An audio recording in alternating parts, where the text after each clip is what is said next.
I'm Alex Sharfin, and this is the Momentum Podcast, made for empire builders, game changers, trailblazers, shot takers, record breakers, world makers, and creators of all kinds. Those among us who can't turn it off and don't know why anyone would want to. We challenge complacency, destroy apathy, and we are obsessed with creating momentum so we can roll over bureaucracy and make our greatest contribution. Sure, we pay attention to their rules, but only so that we can bend them, break them, then rewrite them around our own will. We don't accept our destiny, we define it. We don't understand defeat because you only lose if you stop, and we don't know how. While the rest of the world strives for average and clings desperately to the status quo, we are the minority, the few, who are willing to hallucinate there could be a better future, and instead of just daydreaming of what could be, we endure the vulnerability and exposure it takes to make it real. We are the evolutionary hunters, clearly the most important people in the world, because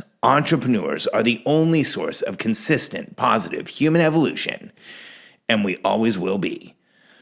3 conditions for team success. Building a team isn't easy.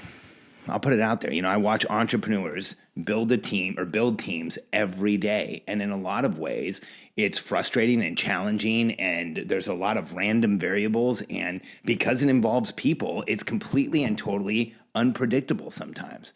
But there's a way as a CEO that you can make certain that every person on your team is in a position where they can be successful. And I always have 3 conditions. When I talk to CEOs about their teams, when I coach my clients, I want you to have 3 conditions for success. So number 1, everyone on your team should be a true believer.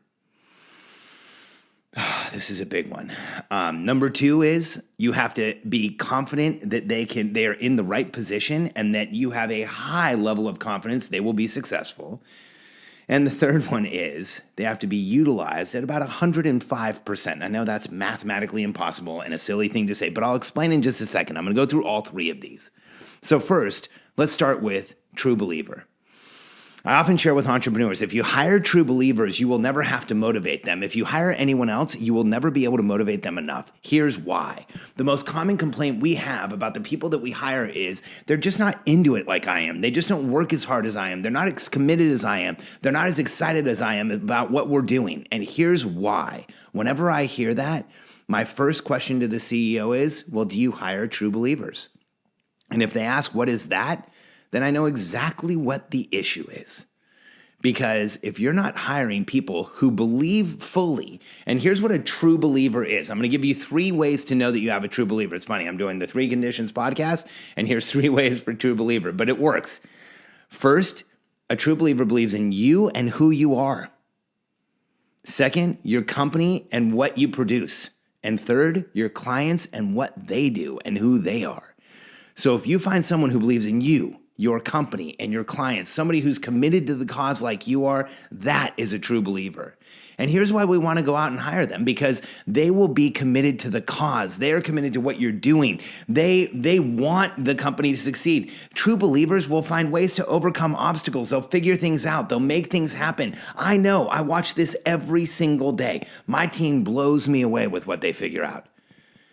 They impress me all the time with how much they accomplish and achieve in a short period of time.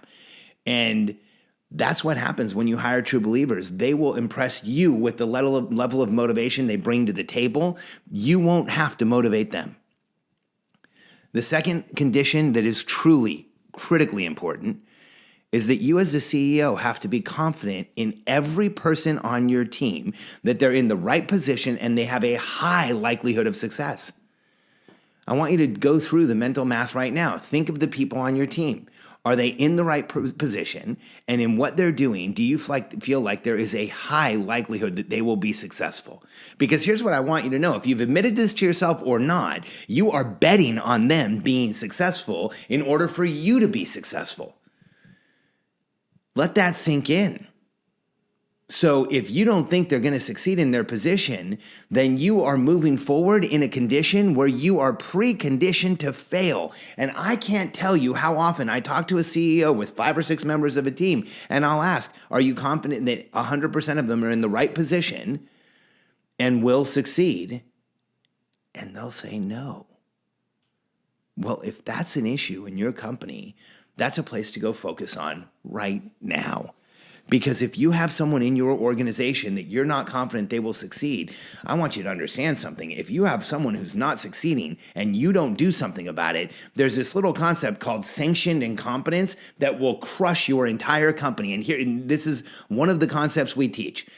Sanctioned incompetence is when there's someone on your team who's not filling their position, who's not contributing like everyone else, who's not living up to the company's standard, who's not living up to your core values, to how you run your culture in any way, and you don't do anything about it. Because here's what happens. When you have someone on your team who's not showing up like the rest of your team, and you don't do anything about it, you sanction that incompetence, which in other words, it means you're saying that that's okay. And what will happen is your team, that whole chain is only as strong as the weakest link. Here's why. You sanction incompetence, it will bring your entire team down because they'll look over and say, oh, okay, well, that's okay. I guess what I'm doing is okay. And if what that person's doing is acceptable, then I don't have to work as hard. And if you sanction incompetence, you will infuriate true believers. Because remember, they're there for the cause, not necessarily just for you. They're there for the greater good. They're there for your outcome. They're there for the client-centric mission that you have that's going to change the world. And when there's someone on the team who's not pulling their weight or doing everything they need to do or showing up in a way that makes them achieve like the way the rest of the team does, true believers will go bananas. They get driven crazy. They get frustrated and they act irritated. That one person can make your entire team look broken. So you have to pass the litmus test that everyone on your team is in a position where you have a very high level of confidence that they will succeed. And then the third condition, and this is a big one, the third condition for team success is that everyone on your team is fully utilized. And I usually tell entrepreneurs that I want them to think about full utilization as about 105% of capacity, because 100% capacity, we're never going to just nail that. And here's what I've realized with working with top producing A players my whole career and learning now in retrospect, how did a top producing A player act? How did they interact? How did they show up? How did they behave? Well, here's what I can tell you about A players. If they're not 105% utilized, if they don't have everything that they need and then just a little bit more to stretch them, they will get uncomfortable. A players actually get anxious when they're not 105% utilized. A players get like they feel like something's wrong when they're not 105% utilized. And so on our teams, we're only going to hire A players. So let's make sure everyone's 105% utilized. Here's why. The underutilized team member is the most dangerous person on your team. I think, that whole idle hands thing is absolutely true. I had I had a consultant named Mason Ludlow, and I've mentioned his name before, just an incredible consultant, taught me so much. I quote him all the time because he's one of the smartest business people I've ever met. And Mason used to tell me, if someone's not underutilized, they're the biggest liability on your team. And I watched it over and over again. At one point, when Katie and I were growing a large coaching organization, we had multiple coaches, and we would have to hire coaches before we had the clients, because we'd have to hire a coach, onboard them to our systems, then they would learn our systems and then be able to coach our clients. And here's what would happen during that period of onboarding a coach. There was significant underutilization. We were training them and we were trying to keep them busy, but if we didn't bring on clients fast enough, oftentimes those coaches ended up where they didn't have a lot to do. And I'll tell you something, I love coaches. I'm a coach myself. But when there's a coach walking around your business or walking around your company trying to do random acts of coaching, it can get real tiring real fast. I had team members come in and tell me, hey, can you get the coaches to stop trying to talk to us about coaching? We're just trying to do our jobs. Those underutilized coaches were the most frustrating people in our building because they wanted something to do. They needed somewhere to put their time.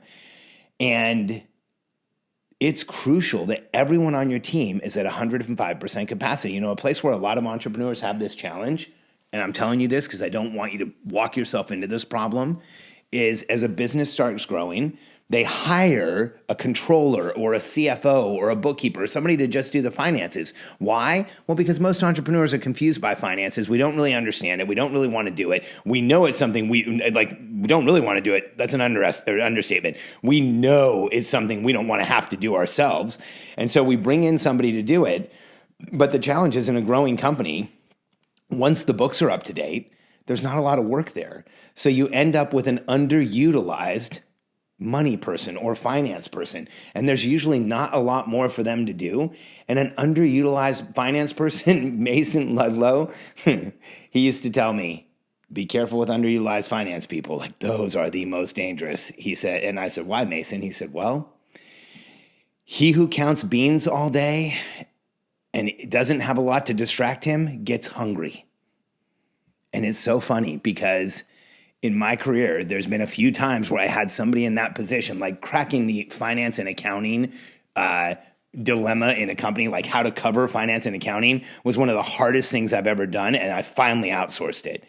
But I can't tell you how many times in my career we had somebody in that position. I think there's 3 or 4 where we had someone in that position and they became underutilized, but I didn't really realize it.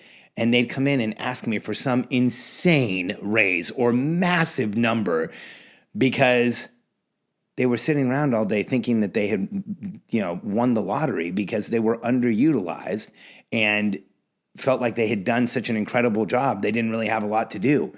And over again, I had people in an accounting and finance function sit in front of me and ask for massive salaries and sometimes even percentages of my company to stay in their position.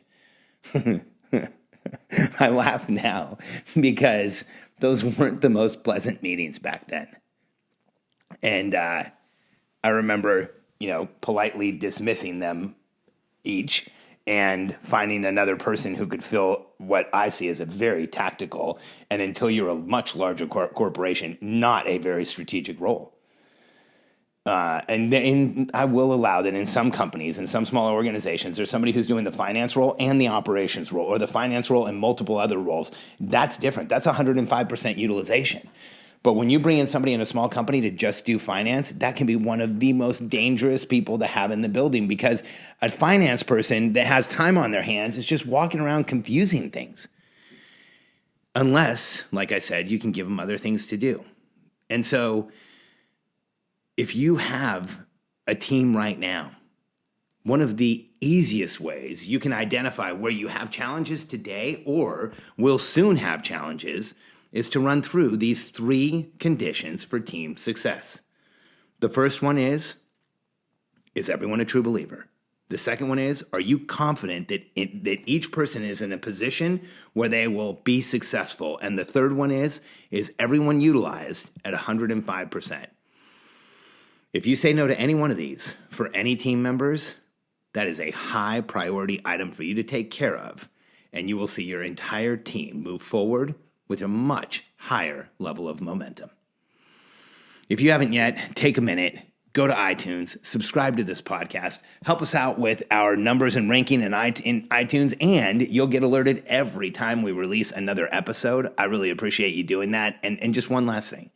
If you do go over to iTunes, leave us a review. My team and I watch those constantly. We're always reading the most updated reviews. We get excited every time there's a new one. So I want you to know, we're not only absolutely listening, we are eagerly waiting for the next one, and we can't wait to read yours. Thank you.